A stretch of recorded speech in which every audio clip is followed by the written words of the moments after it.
Semangat pagi. Apa kabarnya Bapak Ibu semua? Semoga senantiasa diberikan kesehatan dan keselamatan selalu.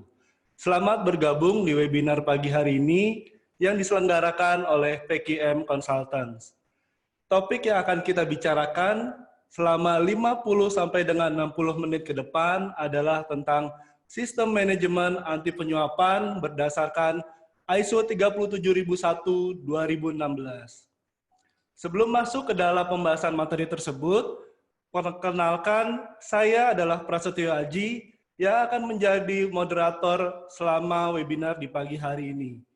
Saya juga akan memperkenalkan sekilas mengenai PKM Consultant kepada Bapak Ibu semua sebagai penyelenggara webinar pada pagi hari ini. PKM Consultant merupakan lembaga konsultasi, pelatihan, riset, yang memiliki spesialisasi di bidang peningkatan produktivitas, kualitas melalui sumber daya manusia. Selama 33 tahun kami berdiri, kami sudah banyak bantu klien-klien kami di seluruh Indonesia. Adapun jasa pelatihan dan konsultasi yang kami berikan adalah meliputi di bidang productivity dan quality management, human capital development, dan juga service excellence. Agar webinar hari ini dapat berjalan efektif dan Bapak Ibu bisa mendapatkan manfaat lebih optimal, maka ada beberapa aturan dasar yang akan kita jalankan. Yang pertama adalah kami mohon izin kepada Bapak Ibu semuanya untuk mematikan fitur mic dan kamera yang ada di perangkat Bapak Ibu semuanya. Sehingga nanti yang akan terdengar selama webinar ini berlangsung adalah suara saya dan juga suara dari pembicara. Tetapi Bapak Ibu tidak perlu khawatir, karena kami akan mengakomodir rasa penasaran serta keinginan belajar dari Bapak Ibu semua melalui fitur Q&A. Kami sangat menghargai partisipasi aktif dari Bapak Ibu semuanya, baik untuk bertanya, berkomentar, ataupun menjawab pertanyaan yang akan kami berikan melalui fitur Q&A tersebut. Kami informasikan juga kepada Bapak Ibu semuanya, bahwa fitur chat saat ini sedang kami disable. Dan yang terakhir adalah, apabila Bapak Ibu yang menggunakan perangkat laptop ataupun PC, silakan mengubah tampilannya seperti pada layar berikut. Bapak Ibu bisa mengklik View Option, kemudian pilih Side by Side Mode, kemudian silakan untuk di-uncheck, sehingga tampilan layarnya akan menjadi seperti ini. Ya, baik Bapak Ibu. Kemudian juga saya akan memperkenalkan pembicara pada webinar kita di pagi hari ini. Beliau adalah konsultan PKM yang sudah banyak sekali membantu klien PKM dari berbagai bidang industri di seluruh Indonesia. Khususnya dalam bidang productivity dan quality improvement, baik dalam bentuk pelatihan maupun memfasilitasi konsultasi untuk penerapannya. Salah satu pendekatan productivity dan quality improvement yang beliau tekuni adalah mengenai bisnis proses improvement melalui penerapan ISO series. Ya, beliau adalah Bapak Robi Anzil Firdaus. Bapak Robi, apa kabarnya Pak? Ya, hai Mas Tio.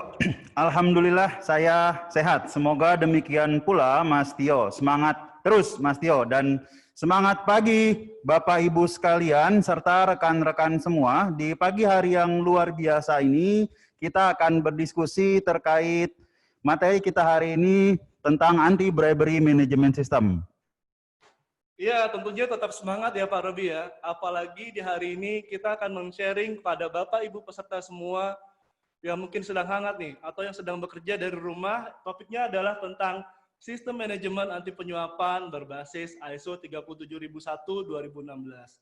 Dan juga saya yakin kepada peserta kita nih Pak Robi, bahwa para peserta ini sudah ingin segera membedah lebih lanjut mengenai ISO 37001-2016 ini. Nah, dipersilakan kepada Pak Robi, waktu dan tempat saya persilakan Pak. Ya, semangat pagi Bapak Ibu sekalian dan rekan-rekan semua. Ya, luar biasa sekali ya Bapak dan Ibu serta rekan-rekan semua. Hari ini kita berkumpul dalam webinar ini untuk berbicara mengenai sistem manajemen anti penyuapan. Tapi sebelum kita berbicara lebih jauh tentang anti-bribery management system ini, mungkin ada baiknya kita coba melihat why-nya dulu nih, atau kenapa kita harus menerapkan anti-bribery management system. Nah, kalau nanti dihubungkan dengan namanya korupsi gitu ya, kalau anti-bribery management system itu salah satu dari bagian korupsi, nah saya akan coba tunjukkan kepada Bapak, Ibu, dan rekan-rekan sekalian beberapa gambar, ya, beberapa foto yang mungkin bisa Bapak Ibu komentari. Nah, ini di foto pertama ini saya menunjukkan kondisi sekolah ya yang bangunannya rusak parah. Nah, ini rusak parahnya ini karena ada terjadi bangunan yang di bawah standarnya. Nah, kemudian juga jalan yang berlubang. Nah, jalan berlubang ini dari pembangunannya juga terlihat bahwa kasus ini jalanan memang di bawah standar yang ditetapkan.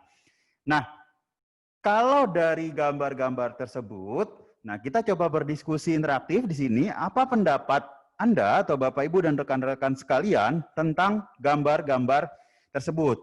Nah, Bapak dan Ibu bisa tulis dalam future Q&A yang ada di bawah kolom Zoom ini.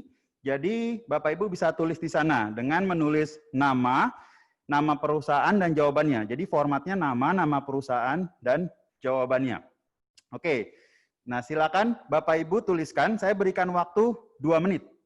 Ya, silakan Bapak Ibu semuanya coba untuk dituliskan pendapatnya nih Bapak Ibu dengan 2 gambar tadi sudah ditunjukkan oleh Pak Robi, yaitu adalah gambar dari gedung-gedung yang rusak tadi ataupun dari jalanan yang rusak tersebut ya Bapak Ibu ya. Kira-kira apa sih pendapat Bapak Ibu? Nah, coba ditulis pendapat Bapak Ibu semuanya di fitur Q&A yang ada di layar Bapak Ibu semuanya. Caranya gampang, Bapak Ibu tinggal tuliskan nama Bapak Ibu, nama perusahaannya, kemudian apa sih pendapat Bapak Ibu tentang gambar yang tadi sudah ditampilkan. Nah, kira-kira apa nih kalau dari tadi Bapak Ibu lihat ada 2 gambar, yaitu gambar mengenai gedung-gedung tadi yang rusak ataupun jalan raya yang banyak lubangnya ya kira-kira Bapak Ibu ya. Nah, dari 2 gambar tersebut kira-kira apa sih yang ada di benak Bapak Ibu semua? Nah, coba silakan Bapak Ibu tuliskan di dalam chat Q&A-nya ini tersebut ya. Nah, di sini sudah terlihat nih Pak Robi. Banyak sekali yang sudah peserta yang memberikan antusiasnya ya Pak Robi ya. Ditulis pendapatnya di kolom fitur Q&A ini Pak Robi. Nah, di sini coba nanti saya bacakan ya pendapat-pendapat yang muncul dari Bapak Ibu semua. Coba sebentar saya cari dulu ya Bapak Ibu ya. Yang pertama adalah dari Ibu Anggrairi Penny Mustikasiwi, maaf. Pendapatnya adalah ada prosedur yang tidak terpenuhi selama proyek tersebut dilaksanakan.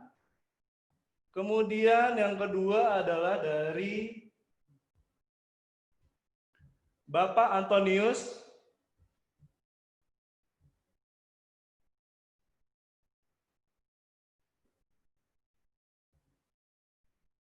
Hermawan, konstruksinya tidak memenuhi standar bangunan dan infrastruktur.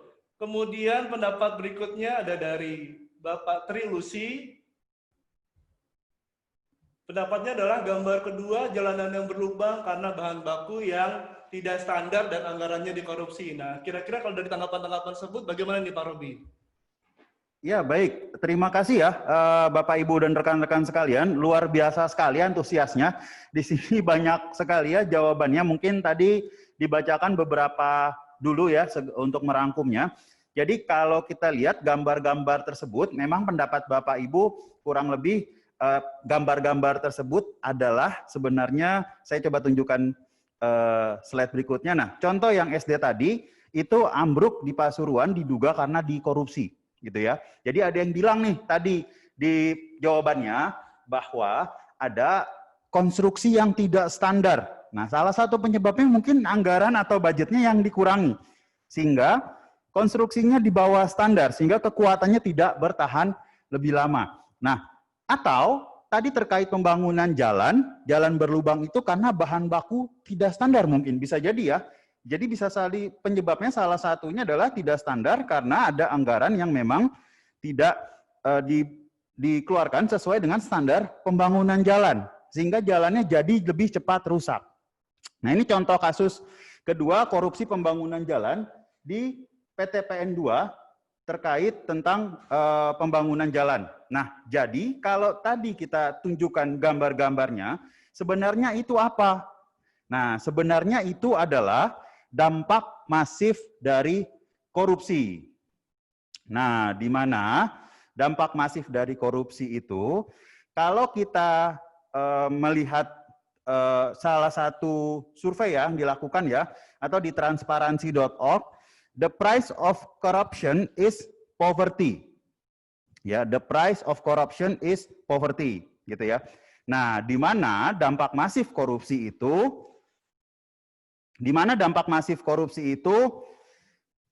dapat berdampak kepada aspek ekonomi. Nah, ekonomi yang bisa semakin merosot. Contoh sederhana, kalau tadi kita lihat jalan berlubang, ya transportasi juga semakin lama. Kalau kita bicara aspek logistik juga semakin banyak kos yang keluar. Atau sosial kemiskinan dan masyarakat. Nah, harusnya ada sesuatu yang dapat diberikan kepada masyarakat untuk membangun sosialnya atau membangun ekonomi masyarakat. Atau birokrasi pemerintah yang semakin sulit.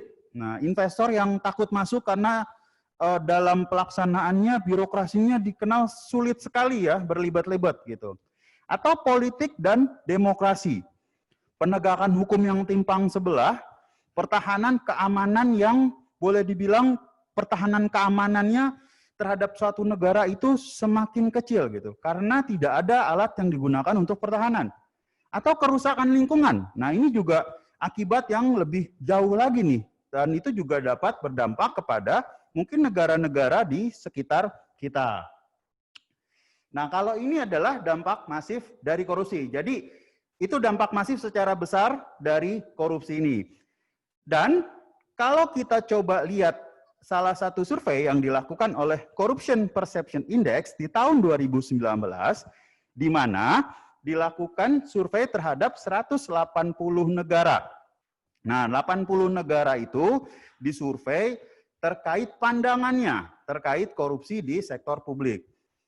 Nah, survei tersebut menghasilkan survei skala 0 sampai 100. Di mana 100 itu sangat bersih dan 0 itu sangat korup ya. Nah, hasilnya cukup mencengangkan ya, hasilnya cukup mencengangkan Bapak Ibu dan rekan-rekan, bahwa terlihat di sini di bawah 2/3 dari negara yang disurvei tersebut itu nilainya di bawah 50. Jadi ada sekitar kurang lebih 120 negara dengan nilai di bawah 50, kurang dari setengahnya. Dan rata-rata skornya hanya 43 dari 100. Nah, hanya 43 dari 100 rata-ratanya. Nah, ini cukup mencengangkan. Dan kalau kita lihat di sini, ini ada peta penyebaran persepsi indeksnya, corruption perception indeksnya. Jadi ini bukan penyebaran COVID ya, jadi penyebaran perception indeksnya. Semakin merah itu nilainya semakin tinggi dan semakin banyak korupsinya. Nah, kalau kita lihat gimana sih posisi Indonesia saat ini? Nah, data yang bisa kami dapatkan, nilai Indonesia dari tahun 2015 itu 36 nilainya, bukan rankingnya, tapi nilainya.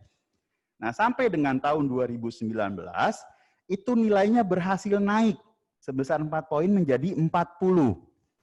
Nah, terus rankingnya di mana? Rankingnya di tahun 2019, Indonesia berada pada ranking 85. Nah, kita lihat 85 itu ada di mana? Nah, 85 itu kalau kita lihat dari urutannya, Indonesia tuh masih di atas Kuwait, Lesotho, Trinidad, dan Tobago. Lalu posisi ke-1 ada di mana? Posisi ke-1 ada di negara Denmark, New Zealand, kemudian 3 ada di Finland, 4 Singapura, dan kemudian ke-4 juga dengan Swedia. Nah, negara tetangga kita, Singapura nih cukup tinggi nih ya, cukup berbeda jauh ya. Kita ke 85, Singapura posisi ke-4.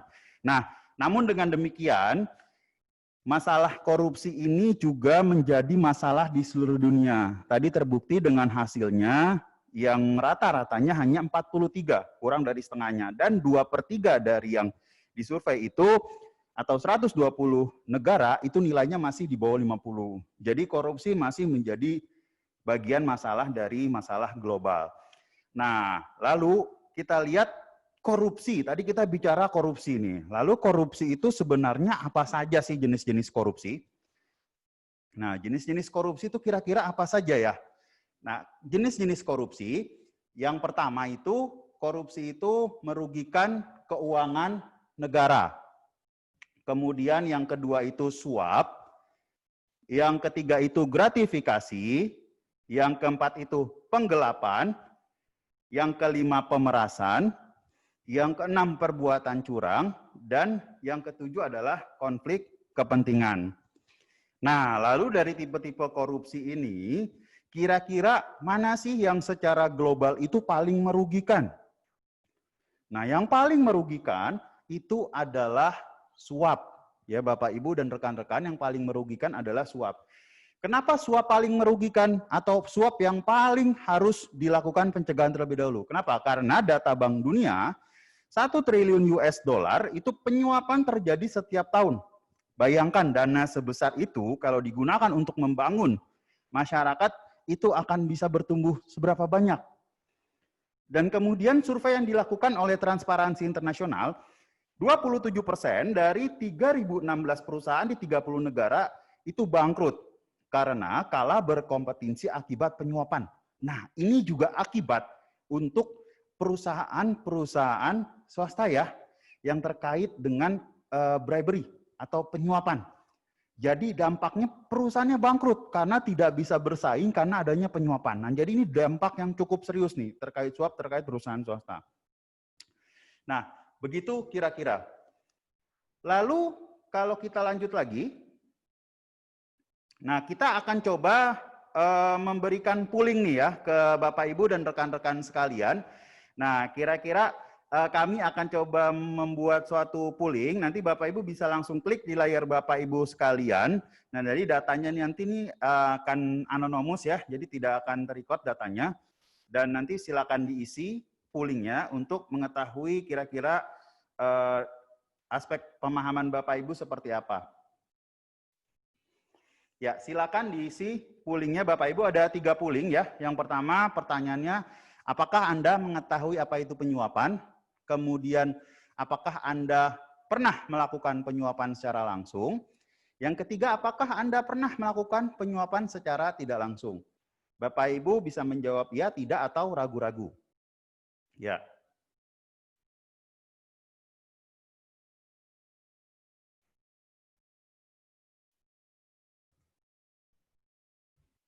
Ya, silakan kepada Bapak Ibu semuanya coba nih untuk mengisi polling yang tampil di depan layar Bapak Ibu semua.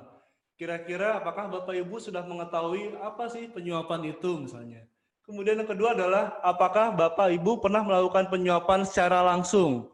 Nah, kemudian yang ketiga adalah apakah Bapak Ibu pernah melakukan penyuapan secara tidak langsung? Nah, kira-kira Bapak Ibu coba bisa dijawab nih dari polling yang muncul di depan layar Bapak Ibu semua. Waktunya kita kasih selama 2 menit ya Bapak Ibu ya. Silakan coba diisi polling-polling tersebut. Nah, di sini kalau terlihat sudah banyak nih ya Pak ya antusiasme dari para peserta kita untuk melakukan polling dari survei tersebut. Mungkin coba bisa saya bacakan ya Pak ya polling-pollingnya ya Pak. Oke, Mas Tio, mungkin juga bisa ditunjukkan juga ya polling sementaranya ya, hasilnya ya. Ya, ini hasil sementaranya adalah dari apakah Bapak Ibu sudah mengetahui apa itu penyuapan? Nah, di sini bisa terlihat jawabannya adalah 90% peserta ini sudah mengetahui apa itu penyuapan. Nah, kemudian apakah Bapak Ibu sudah pernah melakukan penyuapan secara tidak langsung? Nah, di sini terlihat bahwa 43% dari para peserta kita menjawab tidak pernah secara langsung terlibat penyuapan. Nah, kemudian yang ketiga adalah apakah Bapak Ibu pernah melakukan penyuapan secara tidak langsung? Nah, di sini terlihat bahwa 43% responder kita menjawab tidak pernah. Nah, bagaimana nih kira-kira nih dari jawaban pollingnya tersebut? Nah, ini ya, ini seperti terlihat Hasilnya adalah seperti ini ya Bapak Ibu semuanya. Nah ini, 90% peserta kita mengetahui apa itu penyuapan. Kemudian dari 74% peserta di webinar kita pada pagi hari ini, mereka pernah melakukan penyuapan secara langsung nih Pak Robi nih. Kemudian dari yang paling ketiga adalah sebanyak 43% responden kita tidak pernah melakukan penyuapan secara tidak langsung. Nah, bagaimana nih tanggapannya dari Pak Robi? Ya, oke, dari data ini ya kita bisa coba lihat bahwa Bapak Ibu dan rekan-rekan sekalian itu mungkin sudah mengetahui apa itu penyuapan. Gitu ya. Apa itu penyuapan, dan kalau di sini kita coba membuat polling pertanyaan antara nomor 2 dan nomor 3 bahwa ada jawaban, ada pertanyaan, apakah pernah melakukan penyuapan secara langsung dan atau penyuapan secara tidak langsung. Nah, karena baik secara langsung atau tidak langsung itu sama saja penyuapan. Nah, definisi langsung atau tidak langsung, jadi kalau langsung itu kita langsung memberikan kepada orang yang terkait. Atau kalau secara tidak langsung itu kita melalui perantara, dalam arti calo ya, Bapak Ibu boleh dibilang seperti itu.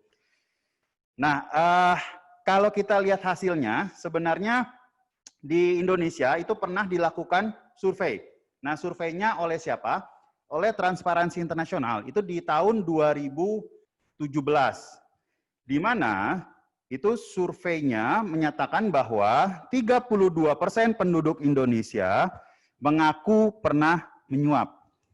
Nah, survei ini dilakukan di Asia Pasifik, di mana posisi nomor satunya itu adalah negara India, dengan hampir 70% penduduknya mengaku pernah menyuap. Kedua Vietnam di atas 60%, Thailand itu di atas 40%, Myanmar 40%, Pakistan 40%, Kamboja 40%, dan Indonesia sekitar 32%. Nah, kalau kita baca laporannya, kebanyakan penyuapan ini itu terjadi di dalam sektor publik untuk mendapatkan layanan publik. Nah, untuk mendapatkan layanan publik yang lebih baik, mereka harus melakukan penyuapan. Nah, padahal sebenarnya itu kan salah satu hak masyarakat untuk mendapatkan pelayanan publik yang baik.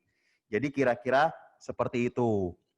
Nah, kemudian kalau kita berbicara apa itu suap, nah suap itu kita akan coba memberikan pemahaman sedikit ya terkait tentang suap ya. Jadi penyuapan itu adalah menawarkan, menjanjikan, memberikan, menerima, meminta keuntungan yang tidak semestinya dari nilai apapun, baik berupa barang atau jasa, untuk mempengaruhi keputusan dalam mengambil keputusan. Ya, oke. Jadi ketika kita menerima itu kita anggap sebagai suap kalau mempengaruhi keputusan. Atau ketika kita memberi pun itu kita dianggap juga kita sudah melakukan penyuapan.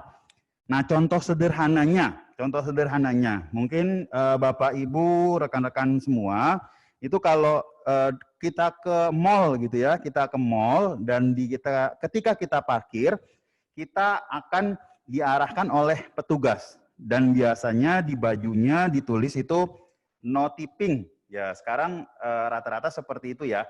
Nah, ketika kita parkir akan dibantu. Dan setelah kita dibantu parkir, kita biasanya kadang suka memberikan tips. Nah, ya kadang ada yang menerima, ada yang tidak gitu ya.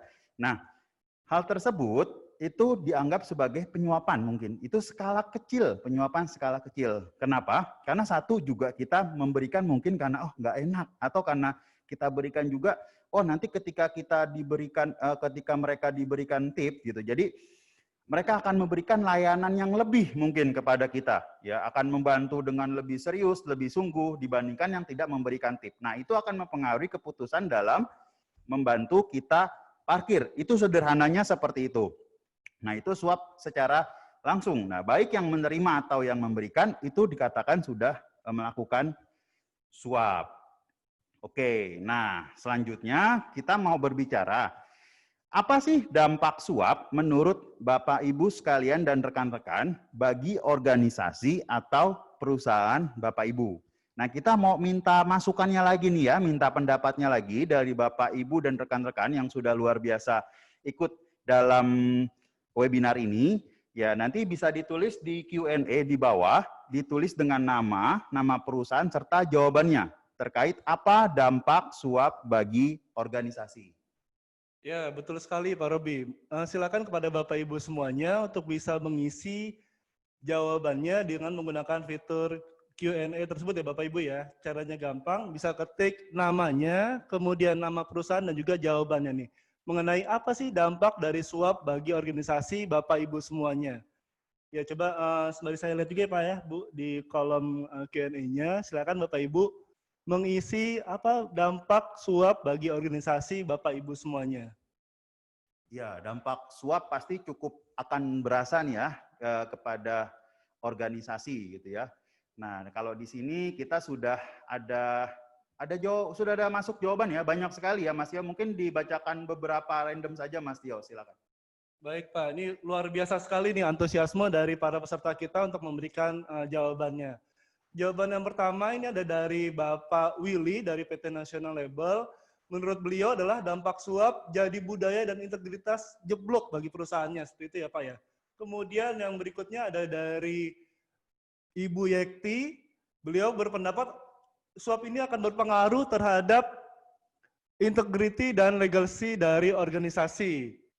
Berikutnya adalah dampak dari jawaban dari Bapak Sadeli nih dari USMA. Dampak suap bagi organisasi adalah keputusannya menjadi tidak objektif. Nah, kira-kira bagaimana nih menurut Pak Robi jawaban-jawaban dari para peserta kita? Ya, terima kasih sekali lagi Bapak Ibu yang sudah memberikan komentar dan pendapatnya.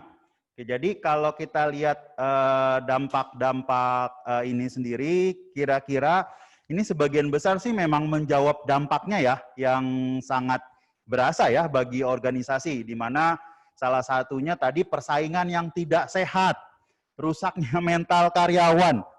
Ketika kita bicara rusaknya mental karyawan, maka akan berpengaruh terhadap produktivitasnya pasti. Nah, targetnya juga pasti akan sulit tercapai. Kemudian juga ada berbicara persaingan yang tidak sehat. Nah, persaingan tidak sehat juga sebenarnya hasil yang sudah disurvei oleh transparansi.org. Jadi, tadi 27% perusahaan itu bangkrut dari yang disurvei 3.000 karena persaingan tidak sehat. Kemudian ada juga perusahaan tidak akan bisa memberikan pelayanan yang terbaik buat konsumennya. Wah, ini sangat setuju sekali saya. Kenapa? Karena dengan adanya suap ini ya, ketika kita mengasihkan sesuatu untuk mempengaruhi keputusannya gitu ya. Jadi ada istilah wanipiro gitu ya.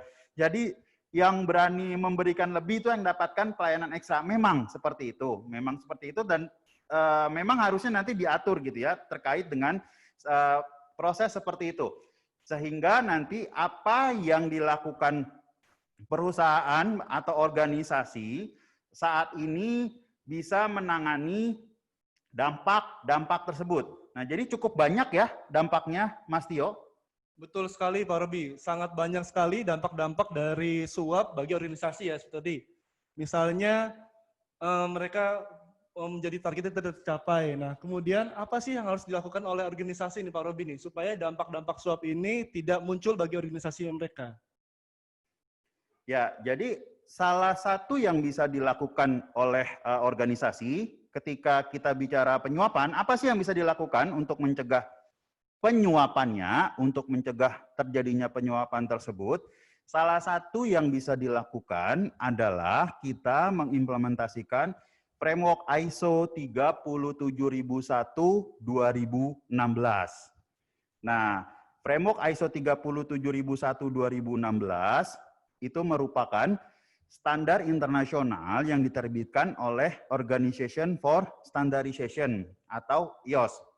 Nah, di mana IOS tersebut adalah standar organisasi internasional yang mengeluarkan standar-standar ISO. Mungkin Bapak Ibu sudah pernah mendengar ya, standar-standar ISO lainnya, seperti yang sangat general itu 9001, 14001, kemudian 45001, dan lain-lain. Nah, jadi ini standar pertama di dunia untuk anti penyuapan, sistem manajemen anti penyuapan. Nah, lalu standar ini kenapa sih bisa membantu perusahaan dalam mencegah penyuapan sehingga dampak-dampak negatif tadi yang Bapak, Ibu, dan rekan-rekan tulis itu tidak terjadi. Nah, standar ini berisikan framework untuk membantu perusahaan Bapak, Ibu lebih sistematis dalam menangani penyuapan terkait persyaratan-persyaratan. Jadi kalau dalam bahasa ISO-nya itu bukan hanya sekedar untuk mendapatkan sertifikasi ya, Bapak, Ibu, dan rekan-rekan, tapi juga ISO ini dapat membantu menciptakan sistem anti penyuapan di perusahaan Bapak, Ibu. Nah, jadi ini diterbitkan di 2016 tentu saja. Nah, kira-kira itu framework yang bisa dilakukan, bisa diterapkan. Oh, jadi seperti itu ya Pak ya, framework yang bisa digunakan oleh masing-masing organisasi untuk mengurangi dampak dari penyuapan ya Pak Robi ya, yaitu dengan menggunakan ISO 37001-2016. Nah, kalau tujuan dari ISO 37001-2016 ini apa sih Pak Robi? Ya, baik. Kalau kita bicara ISO 37001 itu sebenarnya ada beberapa tujuannya ya, Bapak, Ibu, dan rekan-rekan sekalian. Nah, tujuan yang pertama itu yang pasti adalah mencegah terjadinya penyuapan. Nah, seperti kita tahu, ya, kalau dalam ISO itu pasti salah satunya akan dibangun kebijakan, kemudian SOP, prosedur yang terkait dengan mitigasi dalam pencegahan penyuapan. Sehingga kegiatan yang kita lakukan sehari-hari ini akan memiliki resiko yang lebih kecil untuk terjadinya penyuapan. Yang kedua adalah terkait tentang mendeteksi penyuapan. Nah, mendeteksi penyuapan, di mana deteksi penyuapan ini kadang kita sulit ya kalau belum punya kerangka kerjanya atau framework-nya dalam mendeteksi suatu penyuapan. Nah, di ISO 37001-2016 ini kita diberikan framework yang secara sistematis agar kita dapat mendeteksi jika terjadi penyuapan di dalam organisasi kita. Nah, lalu tujuannya apa lagi? Nah, tujuannya yang ketiga itu adalah menanggapi penyuapan. Nah, menanggapi penyuapan ini maksudnya apa? Menanggapi penyuapan adalah bagaimana sih kalau di dalam organisasi kita itu terjadi penyuapan. Nah, apa yang harus kita lakukan? Nah, itu di sana disebutkan di dalam ISO 37001, disebutkan framework-frameworknya bagaimana sih kita menangani penyuapan jika terjadi. Ada identifikasinya, ada penyelidikannya, ada sanksinya. Nah, itu harus clear. Karena kadang kalau kita tidak punya seperti itu, kita sulit nih. Ini kalau terjadi penyuapan seperti ini, apakah ini penyuapan atau bukan? Contoh sederhananya gitu ya, saya dulu pernah bekerja di suatu perusahaan, dan kemudian di perusahaan tersebut kadang di akhir tahun ya, di akhir tahun itu kita suka diberikan parcel gitu ya oleh vendor-vendor kita. Nah, meskipun tujuannya itu memberi baik, tapi kadang ketika terjadi itu, apa sih yang harus kita lakukan? Nah, kadang ada parcel yang dibagi-bagi gitu ya, tergantung nilainya, kadang ada yang nggak dikasih tahu dan segala macam. Nah, itu kalau misalkan terjadi seperti itu, apakah penyuapan? Nah, belum tentu juga ya. Jadi nanti perusahaan Bapak Ibu yang mengatur framework-nya, kira-kira apa sih yang harus dilakukan kalau terjadi kejadian-kejadian seperti itu? Kira-kira itu tujuannya. Wah, jadi banyak sekali ya Pak Robi ya, tujuan-tujuan dari ISO 37001 ini. Nah, kalau bagi organisasi ini kan pasti mereka membutuhkan apa sih manfaatnya bagi mereka untuk menerapkan ISO 37001 ini Pak ya? Karena kan nggak mungkin nih bagi organisasi mereka menerapkan tanpa ada manfaatnya buat mereka ya Pak ya? Ya, betul sekali Mas Tio ya. Jadi di perusahaan kita, di perusahaan Bapak, Ibu, dan rekan-rekan sekalian, jadi nggak mungkin menerapkan suatu sistem tanpa tahu tujuannya atau manfaatnya untuk apa gitu ya. Nah, jadi manfaat-manfaat ini yang harus kita ketahui terkait penerapan dari 37001. Manfaatnya tentu saja yang pertama, mencegah, mendeteksi, dan mengatasi risiko suap. Nah, dalam arti kalau dalam ISO yang terbit setelah tahun 2012, kita akan berbicaranya risk-based thinking. Nah, kita akan mengidentifikasi resiko-resiko apa saja sih ya yang ada di dalam organisasi, dan kita dapat memitigasi risiko tersebut sehingga bisa mencegah, mendeteksi, dan mengatasi penyuapan. Lalu yang kedua adalah mendapatkan peningkatan dan pengakuan internasional. Nah, ini juga salah satu yang paling penting nih ketika kita bicara mendapatkan pengakuan internasional. Nah, kenapa? Karena kalau kita bicara pengakuan itu pasti hubungannya dengan reputasi. Nah, prestis dan kepercayaan dari klien, stakeholder, dan segala macam terhadap apa yang kita lakukan. Sehingga nama kita dan jualan kita pun akan menjadi lebih mudah. Nah, yang ketiga itu mencegah konflik kepentingan di internal organisasi. Nah, salah satu mencegah konflik, saya mungkin akan bercerita sedikit. Tadi saya sudah ceritakan bahwa di organisasi sebelumnya, di perusahaan sebelumnya, saya pernah misalkan di akhir tahun itu banyak mendapatkan parcel di bagian saya. Nah, apa yang kita lakukan? Kita coba bagi-bagi atau apapun itu. Nah, nanti ketika ada dibutuhkan vendor yang memberikan parcel tersebut, ya kita pasti akan sedikit banyak berpikir, wah ini kemarin sudah dikasih parcel nih, wah jadinya gimana nih ya? Jadi nggak enak nih nanti kalau kita nggak pakai mereka. Nah itu akan ada satu semacam konflik kepentingan. Nah itu contoh sederhana saja dan banyak sekali konflik kepentingan yang terjadi kalau terdapat penyuapan di satu organisasi. Nah yang berikutnya adalah terkait mengurangi biaya operasional. Nah, ketika kita tahu bahwa resiko-resikonya sudah dicegah dan kemudian kita sudah melakukan pencegahan-pencegahan yang ada, nah maka dalam proses operasionalnya akan semakin terlihat nih, mana proses-proses yang sudah jelas, mana proses-proses yang sudah terhilang resiko suapnya, sehingga proses operasional pun akan berjalan efektif dan biayanya pun akan menjadi semakin berkurang. Yang kelima, kita mempromosikan budaya anti penyuapan di internal organisasi. Nah, ketika kita menciptakan budaya anti penyuapan di dalam organisasi, kita menciptakan keunggulan yang membedakan kita dengan kompetitor. Ya, yang membedakan kita dengan kompetitor, sehingga kita bisa mendapatkan financial gain yang lebih besar dengan menciptakan nama yang lebih baik. Gitu. Jadi kita mempromosikan di internal perusahaan kita.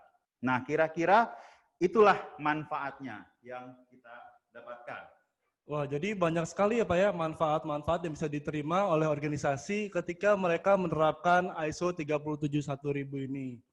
Nah, kira-kira organisasi mana saja sih Pak yang bisa menerapkan dari ISO 37001 ini Pak?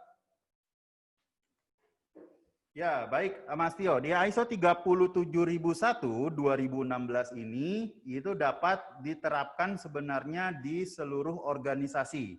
Ya, baik organisasi public sector atau pemerintahan atau organisasi private sector atau perusahaan swasta ya, dan kemudian non-profit sektor. Oh, jadi bisa diterapkan juga di organisasi non-profit sektor ya Pak ya? Kira-kira kenapa sih Pak organisasi non-profit sektor ini harus menerapkan dari ISO 37001 ini Pak? Oke, nah kalau kita lihat di organisasi non-profit sektor perlu diterapkan, kenapa? Ya, karena di dalam organisasi non-profit biasa kita sebut juga kadang dengan yayasan, ya dengan NGO dan lain-lain gitu ya. Nah di dalam non-profit sektor ini penting untuk mendapat kepercayaan dari stakeholder. Nah, kepercayaan dari stakeholder dalam menggalang dananya dalam rangka kebutuhan operasionalnya. Sehingga dengan adanya sistem ini, kita dapat lebih meningkatkan reputasi dan kepercayaan stakeholder kita, sehingga operasionalnya pun akan menjadi lebih baik. Begitu kira-kira. Oh, jadi begitu ya Pak ya, manfaat atau organisasi yang bisa diterapkan dari ISO 37001 ini Pak. Nah, kemudian bagaimana sih Pak penerapan dari ISO 37001 ini Pak? Ya, baik. Kalau penerapannya sebenarnya kurang lebih hampir serupa dengan sistem ISO yang lain ya, di mana yang paling pertama dalam penerapan ISO 37001 itu adalah kita menerapkan prinsip-prinsip ISO 37001. Nah, prinsip ini boleh dibilang adalah semacam rohnya gitu ya, rohnya. jiwanya dalam penerapan ISO. Nah, seperti yang Bapak Ibu mungkin juga ketahui, di dalam ISO itu terdapat klausul-klausul. Nah, klausul itu adalah badannya. Nah, nanti saya jelaskan sedikit tentang klausulnya. Jadi itu badannya dan ini jiwanya. Nah, bayangkan jika ada badan tanpa jiwa. Nah, seperti mayat hidup ya, seperti jalan aja. Ya udah, tujuan kita cuma mendapatkan sertifikasi saja. Tujuan kita nggak ada yang lain, nggak ada yang berhubungan dengan operasional perusahaan, nggak ada yang berhubungan dengan performance perusahaan. Nah, itu salah besar ya, Bapak Ibu dan rekan-rekan ya. Dalam menerapkan ISO apapun itu, kita harus menerapkannya secara benar. Prinsipnya harus benar. Nah, prinsip-prinsip ini dibangun awalnya dengan paksa rela ya. Jadi istilah kita itu bukan sukarela tapi paksa rela. Harus dipaksa dulu awalnya, nanti lama-kelamaan akan menjadi kebiasaan yang rela dilakukan. Nah, prinsip-prinsipnya apa saja? Nah, prinsip pertama adalah proporsional prosedur, di mana kebijakan dan prosedur yang ada itu harus proporsional dengan resiko. Nah, jadi bukan berarti kita harus nanti buat banyak prosedur nih dalam penerapannya, enggak, bukan seperti itu.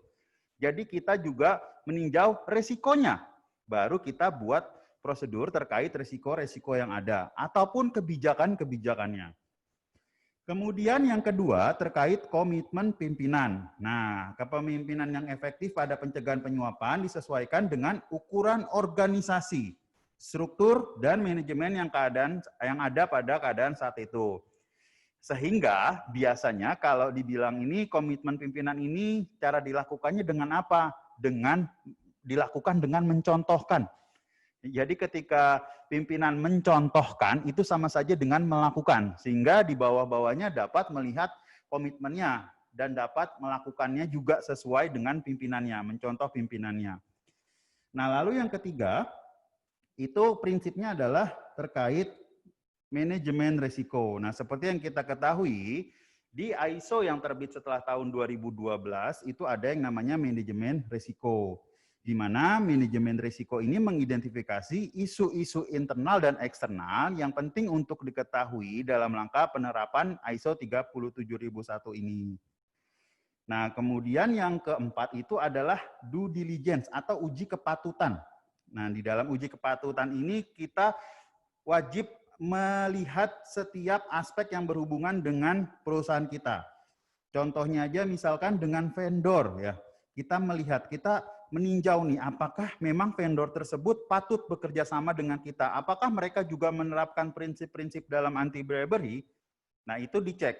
Bukan curiga, tapi kita patut melakukan uji kepatutan. Nah, ini salah satu khasnya juga nih, di ISO 37001, ada salah satu mekanisme dalam uji kepatutan. Nah, kemudian yang kelima itu adalah komunikasi yang efektif, di mana setiap persyaratan standar itu harus dikomunikasikan. Sehingga komunikasi yang sesuai peruntukannya itu nanti akan menyebabkan sesuatu kebijakan atau prosedur atau tata cara itu dapat dijalankan secara efektif juga. Karena berdasarkan pengalaman, komunikasi yang kurang efektif akan menyebabkan sulitnya penerapan standar manajemen ISO. Nah, kemudian yang ke-6 itu apa? Yang ke-6 itu adalah monitoring dan evaluasi. Nah, tanpa adanya monitoring dan evaluasi, suatu penerapan sistem manajemen itu tidak akan berlangsung secara baik. Kenapa? Ya, karena monitor ini harus dilakukan secara berkala. Sehingga kita dapat mengetahui progresnya dan masalah-masalah apa sih yang terjadi sehingga kita bisa lakukan pencegahan. Ingat, masalah juga bagian dari satu resiko gitu ya. Oke, nah itu prinsip-prinsipnya. Lalu tadi saya juga berbicara tentang klausul. Nah, kalau yang sudah menerapkan atau mungkin ya Bapak Ibu yang belum menerapkan, ya kita coba melihat juga bahwa struktur ISO itu 10 klausul pastinya. Sama, rata-rata 10 klausul. Contoh yang paling umum adalah di ISO 9001 ya, tentang Quality Management System gitu, 10 klausul. Yang menjadi persyaratan itu adalah klausul 4 sampai 10. Nah, ini banyak nih persyaratan di sini yang nanti bisa kita bahas. Nah, ini persyaratan-persyaratan ini dan penerapan yang efektifnya, kita juga nanti akan ada online training ya, online training nanti akan susun online training ya dengan waktu yang lebih lama terkait penerapan yang lebih detail. Nah, lalu juga ada yang bertanya nih kadang ke saya terkait tentang kita sudah punya sistem 9001 nih, ISO 9001. Apakah kita harus menerapkannya secara bersamaan atau kita harus pisah-pisah? Oke, kalau penerapannya itu bisa dilakukan secara integrasi. Nah, integrasi itu gimana penerapannya? Nah, penerapannya kalau kita bicara integrasi, ada beberapa proses yang kita bisa integrasikan.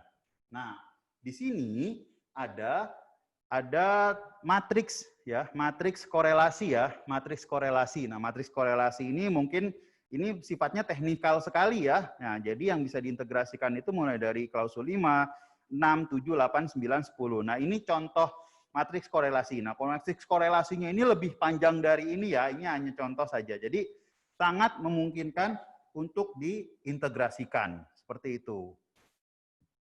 Jadi ISO 37001 ini bisa diintegrasikan dengan semua jenis sistem manajemen ya Pak Robi ya. Terus bagaimana sih Pak tahapan bagi organisasi untuk bisa mengimplementasikan dari ABMS ini Pak Robi? Ya, kalau tahapan implementasinya ini kurang lebih mirip-mirip ya dengan yang lain, tapi kita coba membuat implementasinya bisa dibuat lebih simpel ya Bapak Ibu sekalian dan rekan-rekan. Nah, tahapan implementasinya seperti apa? Nah, tahapan implementasi yang praktikal adalah yang pertama kita bisa melakukan persiapan. Nah, persiapan biasanya dimulai dengan gap analisis ya Bapak Ibu dan rekan-rekan. Sehingga kita bisa melihat gap apa sih yang ada antara sistem manajemen anti penyuapan ini dengan standar atau proses yang kita miliki, sehingga kita bisa melakukan pengembangan persyaratan sesuai dengan standar yang ada. Nah, setelah persyaratan bisa dikembangkan, lalu kita melakukan implementasi dalam anti-bribery management system tersebut. Nah, setelah diimplementasikan, barulah kita bisa melakukan audit. Nah, audit itu dilakukan baik audit internal ataupun audit sertifikasi oleh badan sertifikasi. Nah, ini tahapan praktikalnya nih. Jadi cukup bisa dirangkum sederhana gitu ya, tahap penerapan secara praktikalnya. Oh, jadi tahapan-tahapan ini sangat mudah sekali ya Pak ya diimplementasikan untuk organisasi-organisasi yang mau menerapkan ISO 37001 ini ya Pak Robi ya. Nah, mungkin kita masuk lagi ke sesi berikutnya nih, karena mungkin dari Bapak Ibu ini banyak yang ingin bertanya-tanya kepada Pak Robi. Nah, di sesi tanya jawab ini kita akan buka sesi tanya jawabnya dengan cara gampang nih Bapak Ibu. Bapak Ibu bisa menuliskan namanya, kemudian nama perusahaan dan pertanyaan yang ingin diajukan kepada Pak Robi. Nanti coba kita akan buka di sesi awalnya adalah 3 pertanyaan akan kita pilih. Nanti jika ada waktunya coba kita akan lakukan live question ya Pak Robi ya. Seperti itu Pak. Ya baik, Bapak Ibu silakan jika ada pertanyaan, karena saya lihat juga sudah banyak. Nanti jika ingin melakukan live question silakan gunakan feature raise hand gitu ya, raise hand di bagian bawah. Nah, tapi jika ingin bertanya secara tertulis silakan ditulis di Q&A. Tulis nama perusahaan serta pertanyaannya apa. Ya, ini sudah masuk nih beberapa pertanyaan. Kita akan coba ambil random dulu ya Mas Tio ya. Baik Pak, coba saya pilih-pilih dulu ya Pak ya pertanyaan-pertanyaannya nih. Karena banyak sekali antusiasme dari para peserta kita untuk bertanya nih di sesi webinar pada pagi hari ini. Ya silakan Mas Tio, coba sudah yang pertanyaan sudah masuk nih, silakan dibacakan salah satunya. Baik, pertanyaan pertama adalah dari Bapak Fauzia dari PT Arnold Indonesia. Bagaimana caranya untuk mendeteksi suap yang tidak kita sadari nih Pak Robi nih? Misal dari hal kecil tanpa yang kita sadari ternyata hal tersebut adalah penyuapan Pak Robi. Ya, baik. Terima kasih dari Bapak atau Ibu nih ya, Azizah Fauziah ya dari PT Arnold Indonesia. Ya, mohon maaf jika ada penyebutan yang kurang tepat. Nah, pertanyaannya adalah bagaimana cara mendeteksi suap yang tidak kita sadari? Misal dari hal kecil yang tadi. Nah, bagaimana caranya? Nah, bagaimana caranya adalah, nah kalau kita bicara bagaimana kita mendeteksi, contoh sederhananya di perusahaan gitu ya. Nah, di perusahaan itu ketika kita mendeteksi suatu penyuapan bagaimana? Nah, yang paling pertama itu adalah kita sesuaikan dengan bisnis proses perusahaan tersebut. Nah, bisnis proses perusahaan tersebut gimana caranya? Nah, kita coba identifikasi risiko-resiko dalam bisnis proses tersebut. Mana yang memang memiliki resiko penyuapan lebih besar. Nah, resiko-resikonya ketika kita diidentifikasi, kita akan melihat tuh seberapa besar atau kecilkah resiko yang ada. Sehingga resiko-resiko penyuapan yang kecil pun akan teridentifikasi. Nah, dengan begitu kita bisa tahu nih, apa sih resiko-resiko atau penyuapan-penyuapan kecil yang bisa sering terjadi ataupun juga pernah terjadi. Sehingga kita bisa membuat tindakan pencegahannya. Nah, seperti saya sebutkan tadi awalnya, sistem ini dilaksanakan harus dengan sepenuh hati juga oleh pelaksananya. Nah, pertama membangun kesadaran. Nah, ketika kita bicara anti-bribery management system, sangat perlu juga dibangun kesadaran kepada pelaksananya. Atau kita bisa juga buat semacam poster-poster ya yang mengindikasikan bahwa hal-hal ini tuh penyuapan loh. Ya, mungkin selama ini nggak tahu ya kalau hal-hal kecil itu penyuapan. Nah, ketika kita sudah diberikan informasi semacam misalkan town hall meeting atau informasi atau poster apapun, nah sehingga kesadaran dari orang-orangnya mulai terdapat nih bahwa oh ternyata ini penyuapan ya, oh ternyata ini juga bentuk penyuapan ya, oh saya baru tahu. Nah, itu klasifikasi penyuapannya dan segala macam juga itu nanti salah satu yang akan dibangun dalam framework ISO 37001 2016. Kira-kira seperti itu. Baik Pak Robi, ini ada pertanyaan berikutnya dari Bapak Stanley Hendrik George dari PT Aditya Sarana Graha. Berapa lama biasanya waktu yang dibutuhkan untuk melakukan sertifikasi ISO 37001, Pak? Ya, baik. Terima kasih atas pertanyaannya. Jadi kalau waktu untuk mensertifikasi, dalam pengalaman kita biasanya kita gunakan sertifikasi ISO itu antara 5 sampai 6 bulan ya Pak. Jadi 5 atau sampai 6 bulan itu nah kita gunakan untuk melakukan tadi gap analysis ya, pengembangan standar dan ingat karena kita tujuannya juga bukan hanya sertifikasi nantinya tapi menerapkan manfaatnya agar tercipta di perusahaan kita. Nah, jadi kita perlu fase implementasi dari sana. Nah, dari sana 2 bulan, 3 bulan implementasi, dari jelang waktu 6 bulan itu akan paling banyak masa implementasinya. Di mana kita akan melakukan monitoring dan evaluasi dari implementasinya. Sehingga di bulan ke-5 atau 6 bisa mulai dilakukan audit baik internal atau oleh badan sertifikasi independen untuk mensertifikasi perusahaan Bapak. Begitu kira-kira. Ya, terima kasih Pak Robi. Mungkin pertanyaan berikutnya adalah dari Bapak Isya, lembaga mana sih yang bisa melakukan audit sertifikasi ISO 37001 ini, Pak? Oke, dari Bapak Isya ya. Ya, baik, terima kasih. Nah, oke, jadi lembaga mana yang bisa melakukan sertifikasi ini? Oke, tentu saja lembaga Badan Audit Independen ya, lembaga Badan Audit Independen yang sudah disertifikasi oleh KAN ya, atau Komite Akreditasi Nasional yang sudah tersertifikasi resmi yang dapat melakukan sertifikasi ISO 37001-2016 ini. Nah, seperti kita ketahui ya, saat ini juga pemerintah Indonesia sedang menggalakkan ya untuk BUMN itu untuk melakukan implementasi sistem manajemen anti suap. Nah, badan sertifikasi di Indonesia saat ini juga sedang menuju proses ke sana.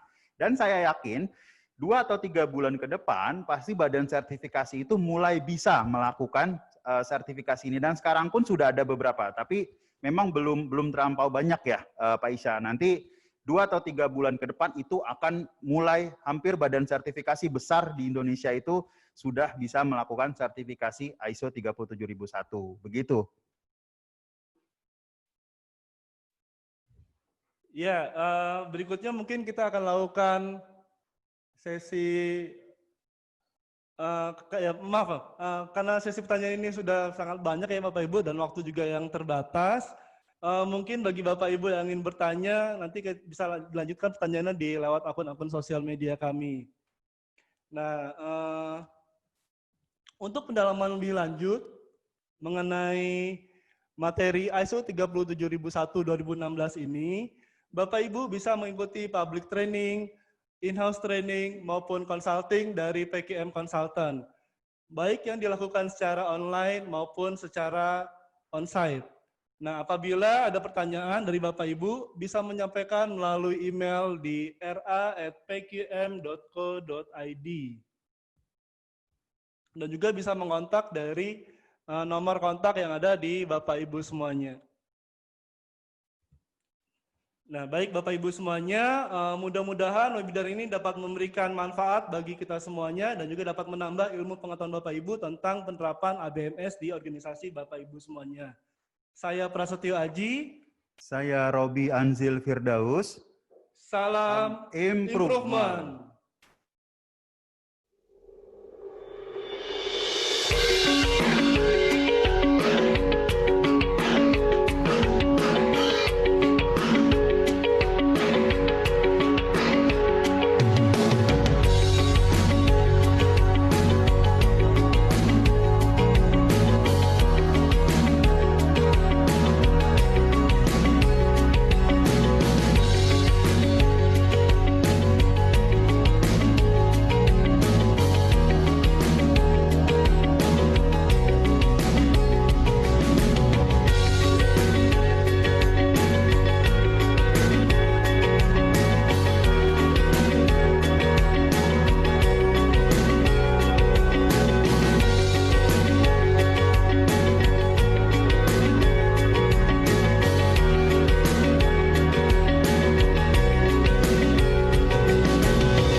Nanti bahannya akan baru lempar ke saya untuk saya jawab. Pak Soliki memastikan implementasi SOP di lapangan dan updating training. Ya. Jadi terus yang lainnya Pak, saya dapat bacakan semua. Ya. Cuman karena memang secara metodologi level dari Indonesia sudah cukup untuk kita bisa lakukan bersama nanti. Polanya sifatnya adalah sandwich gitu ya. Setelah kita melakukan